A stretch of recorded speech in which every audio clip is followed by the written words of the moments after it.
ইতিমধ্যে আপনারা বিভিন্ন যোগাযোগ মাধ্যম, সামাজিক যোগাযোগ মাধ্যমে দেখেছেন পরাজিত শক্তির ফ্যাসিবাদী নেত্রী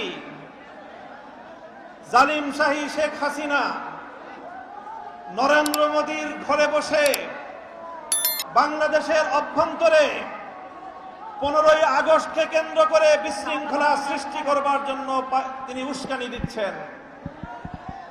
বলতে চাই, আওয়ামী লীগের, যুবলীগের, ছাত্রলীগের যারা বিগত 15 বছর পর্যন্ত হাতুড়ি লীগের ভূমিকা পালন করেছেন, মনে রাখবেন এখন বাংলাদেশ আর সেই 16 বছরের ফ্যাসিবাদী পরাধীন বাংলাদেশ নয়।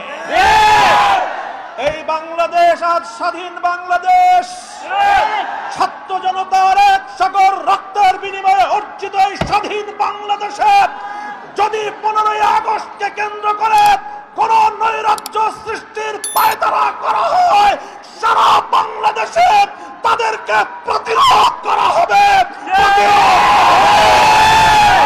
আওয়ামী লীগের রাজনীতি হলো প্রতিহিংসার রাজনীতি।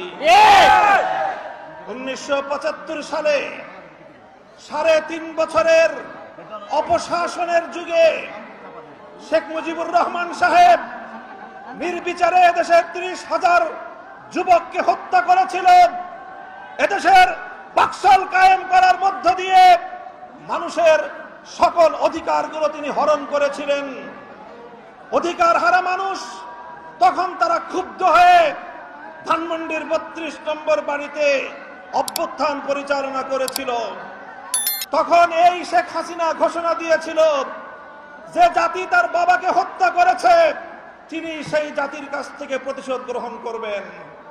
বিগত 45 বছর ধরে শেখ হাসিনা প্রতিশোধের রাজনীতি করেছেন, প্রতিশোধ নিয়েছেন আমার বাংলার তাওহীদি জনতার বিরুদ্ধে, প্রতিশোধ নিয়েছেন বাংলার স্বাধীনতাকামী মুক্তিকামী জনতার বিরুদ্ধে, প্রতিশোধ নিয়েছেন বাংলাদেশের ছাত্র জনতার বিরুদ্ধে, প্রতিশোধ নিয়েছেন এদেশের হেফাজতে ইসলামের লক্ষ লক্ষ নিরপরাধ মানুষের বিরুদ্ধে।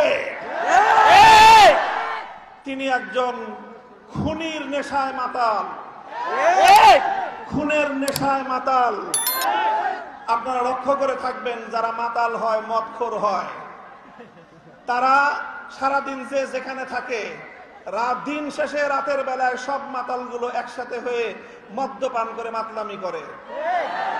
বর্তমান পৃথিবীতে বড় বড় খুনের নেশায় মাতাল আছে। 1 নম্বর বিনিয়ামিন নেতানিয়াহু, 2 নম্বর ভারতের গুজরাটের কসাই নরেন্দ্র মোদী, 3 নম্বর বাংলাদেশের বিদায়ী ফ্যাসিবাদী শেখ হাসিনা।